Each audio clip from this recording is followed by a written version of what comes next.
Hey everyone!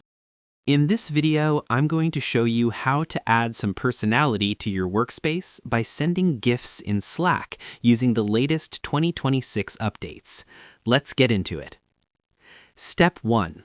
Open the Shortcuts menu. Instead of using commands, we're going to use the visual interface built directly into your chat window.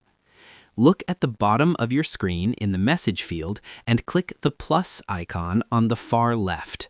This opens the Shortcuts menu. This menu is designed to give you instant access to your most used apps and tools without needing to remember specific slash commands. Step 2. Select the GIF icon. Once the menu is open, you'll find the dedicated GIF tool among your primary options. Locate and click the GIF icon. It often looks like a small square with the letters GIF inside. This will launch the visual Giphy browser directly within Slack. By using this method, you get a grid view of trending GIFs immediately, which is much faster than guessing keywords with a command. Step 3. Search, preview, and send. Now, you can browse and filter to find exactly what you need to match the team's vibe.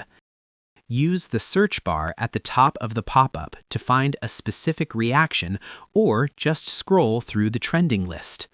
Click on the GIF you like to see a larger preview. If it looks good, hit Send. Unlike the command method, clicking a GIF in this menu usually gives you a clear Select or Send button so you know exactly what's about to post. And that's pretty much it. I hope this helped you out, and I see you in the next one.